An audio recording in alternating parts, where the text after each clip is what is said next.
आदित्य ठाकरेंनी त्यांना फटकारलं होतं, साहेबांनी पण माझ्या समोर फटकारलं होतं की तुमचं वागणं बदला. आज तर त्या म्हणतायत कंटेनर, तर मी तर म्हणते उलट इन्क्वायरी लागलीच पाहिजे.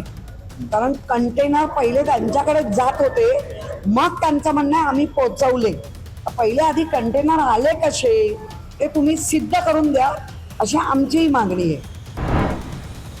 मुळात मी या अशा किचड काही गोष्टी असतात की त्या गोष्टींकडे फारसं, उलट माझंही म्हणणं आहे जर कोविड काळाची जर माहिती यांना हवीच आहे तर देशातून राज्यामध्ये मुंबईमध्ये PM फंड किती आला, राज्यामध्ये या मुंबई राज्यात आमदार जे सगळेच आमदार मुंबईमधले निवडून आलेले त्यांनी किती फंड मुंबईला दिला, मुंबईचा कळवळा तेव्हा कोणाकोणाला होता, बात निकली है तो दूर तक जाने दो. ज्या यामिनी जाधव बोलतायत त्यांचेच पती म्हणजे यशवंत जाधव हे तुमच्या सत्तेमध्ये तुमच्या सोबत होते आणि ते स्टँडिंग कमिटी चेअरमन होते. कितीतरी वेळा आदित्य ठाकरेंनी त्यांना फटकारलं होतं, साहेबांनी पण माझ्या समोर फटकारलं होतं की तुमचं वागणं बदला. आज तर त्या म्हणतायत कंटेनर, तर मी तर म्हणते उलट इन्क्वायरी लागलीच पाहिजे. कारण कंटेनर पहिले त्यांच्याकडे जात होते, मग त्यांचं म्हणणं आहे आम्ही पोचवले. पहिले आधी कंटेनर आले कसे ते तुम्ही सिद्ध करून द्या, अशी आमचीही मागणी आहे. मुंबईत जे काही ठेवी आहेत मोडीत काढल्या जातात त्यांचं म्हणणं आहे की ठेवी जर मोडीत काढल्या तर का बिघडलं तर कुटुंबाच्या जर भल्यासाठी या सगळ्या ठेवी मोडल्या जात आहेत मुंबईकरांच्या भल्यासाठी, तर बिघडलं कुठं असं त्यांचं? नाही, बिघडलं कुठे म्हणजे जर आपण मुंबईच्या ठेवी ह्याच्याही आधी आपणच कारभार केला, तुमचे पती कारभार करत होते, त्यांनी कुठेही कधी तेव्हा पण ठेवीला हात न लावता आपण कारभार केलेत, मोठमोठे प्रोजेक्ट आणलेत, सोर्स काहीच दिसत नाहीयेत आणि ठेवी मोडल्या जात आहेत. बरं, ठेवी कशासाठी मोडल्या गेल्या याचीच तर माहिती हवी आहे. कुठल्या प्रोजेक्टसाठी की रंगरंगोटी, रस्ते धुणे याच्यावर जर ठेवी मोडले असं दिसतंय तर त्याचे क्लॅरिफिकेशन आलंच पाहिजे. आणि आत्ता ज्या पद्धतीने एक सदस्य यामिनी जर मांडत असेल तर त्यांना पाठचा पण इतिहास हा द्यावा लागेल. म्हणजे प्रशासनाच्या काळामधल्या श्वेतपत्रिकेची मागणी जशी तुम्ही केली तसं त्याला मागणीला आता मागणी म्हणून किंवा विरोध म्हणून कोविड काळात आम्हाला त्याची अजिबात भीती वाटत नाही. आमचं पण तेच म्हणणं आहे, कोविड काळामध्ये कुठल्या आमदारांनी मुंबईसाठी पैसे दिले किंवा महाराष्ट्रासाठी ते पण बाहेर आलं पाहिजे. त्या मुंबई आणि महाराष्ट्रासाठी केंद्रातून आलेले व्हेंटिलेटरचं काय स्टेटस होतं तेही कळलं पाहिजे. त्यानंतर पूर्ण PM फंड हा महाराष्ट्रासाठी आणि मुंबईसाठी कसा वापरला तेही येऊ दे आणि महानगरपालिकेने कसा कारभार केला तेही येऊ दे. बात निकली है, दूर तक जाने दो. भारतीय जनता पार्टीच्या मोर्चात एका महिलांचा संताप पाहायला मिळाला. गिरीश महाजनला देखील नाही, मुळामध्ये ज्या पद्धतीने सत्ता सगळीकडे असताना पण असा जर मोर्चा काढला जातो चक्का जाम, ही जबाबदारी सत्ताधाऱ्यांचीच असते की संपूर्ण देशात, राज्यात किंवा मुंबईमध्ये लॉ अँड ऑर्डर किंवा जी काही मुंबईकरांना त्रास होऊ नये ह्याची काळजी सत्ताधारी मोर्चे हे विरोधी काढत असतात. पण आज सत्ताधाऱ्यांवर काय वेळ आली तर 2023चं बिल जे महिला विधायक ते बिल काय होतं आणि 2026चं बिल काय आहे ह्याच्यामध्ये कुठलीही तफावत स्वतः UPच्या मुख्यमंत्र्यांनी स्पष्ट सांगितलं की या बिलाबद्दल कधीच चर्चा झाली नाही, जी चर्चा केंद्रात व्हायला हवी होती. मग हे आमचं मागणं काय वेगळं आहे?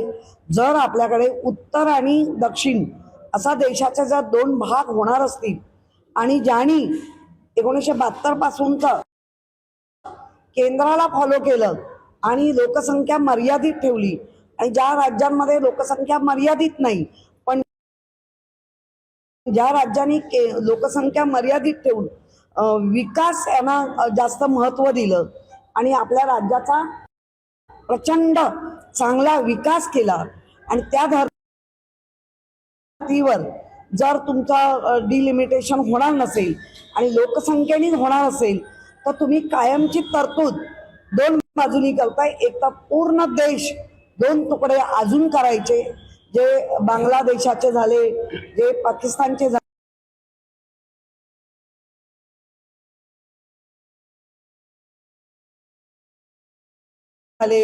ते आत्ता करायचे लिमिटेशनच्या नावावर. आणि जी प्रगत राज्य आहेत त्यांना पुन्हा कुठेतरी काही लोटा आहे का असा प्रश्न फक्त विरोधी पक्षालाच नव्हे तर पूर्ण या देशातल्या जनतेला पडलेला प्रश्न आहे. महिला आरक्षणाला महिलांनी विरोध केला असं सत्ताधारी बोलत मोर्चा काढला आणि या मोर्चाला आता एका महिलेने संताप व्यक्त केला. मंत्र्यांवर त्या महिलेने संताप व्यक्त केला. मंत्र्यांनी जरी संयमाने घेतला असेल तरी पोलिसांवर त्या महिलेचा मला त्या दिसणाऱ्या म्हणजे संपूर्ण प्रक्रियेमध्ये पोलीस इतके उन्मत्त कधीपासून व्हायला लागले. तुम्हाला मोर्चा कंट्रोल करायला उभं केलं होतं. मोर्चामध्ये दोन सूर निघू शकतात, एक जनता आणि एक सत्ताधारी, म्हणजे ज्यांनी मोर्चा काढलाय ती लोक. तर एक तर सत्ताधाऱ्यांनीच मोर्चा काढला, ही प्रचंड दुर्दैवी हा भाग आहे. आणि कोणी सांगितलं की आम्ही महिला विधायकाला विरोध केला? आमचं आजही म्हणणं आहे, आमचं पुन्हा नीट ऐकलं पाहिजे सगळ्यांनी.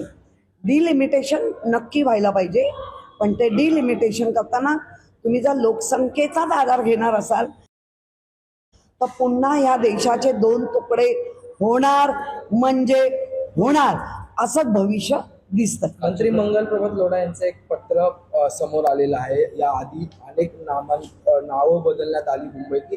आता थेट KM रुग्णालयाचं नाव बदलावं अशी मागणी दुसऱ्यांदा त्यांनी पत्र. नाही, मुळामध्ये हा सिली आहे, म्हणजे हा मागणी सिली आहे. कारण तुम्ही तुमचे टॉवर उभे करता त्याला इंग्रजी नावं देता का? तर तुमचा खप व्हावा, तुमचे सेल व्हावे. खप म्हणजे हा मराठी शब्द आहे, सेल व्हावं आणि त्याला एक चांगलं जागतिक हे मिळावं. मुळामध्ये ज्यांच्या नावावर आहे त्यांचे उपकार मानायचे सोडून त्यांना नाव बदलतंय. ज्यांचं एकलव्य जे नाव घेतलं जातंय ते आपल्या याच्यातलं आहे, पण जाणून बुजून सुविधा काय आहेत? तुम्ही सत्तेत आहात ना, कळत नाही का? सत्तेत असताना सुविधांकडे दुर्लक्ष आणि नको त्या उठा ठेवी तुम्हाला सांगितलं कोणी? आणि हे होऊ नाही दिलं पाहिजे या मताशी आम्ही लोढा आणि मुंबई शहर अध्यक्ष अमित साटम निवडणुकीपूर्वी महापालिकेत येऊन म्हटलं होते की 2 महिन्यात MRI मशीन ज्या आहेत त्या KM मध्ये पोहोचतील. 6 महिन्यांहून जास्तचा काळ झाला. हे बोलाची भात आणि बोलाची कडी हेच चालतंय त्यांचं. त्यामुळे लोढांना एवढं सिरियसली घेऊ नका. सगळंच गिळंकृत करण्याचा जो काही प्रयत्न आहे तो आम्ही हाणून बघू. काल भारतीय जनता पार्टीचा जो मोर्चा झाला, महिलांचा जो राग व्यक्त झाला, तर आज महापौरांनी दिलगिरी देखील व्यक्त केली. चांगली बाब आहे. सुसंस्कृताचं एक लक्षण आहे. ज्यांना नागरिकांना त्रास झाला त्यांनी त्यांचं हे केलं, पण ही दुर्दैवी बाब आहे. सत्तेत असताना सगळ्यांना रस्त्यावर यावं लागतंय, ही दुर्दैवी बाब आहे.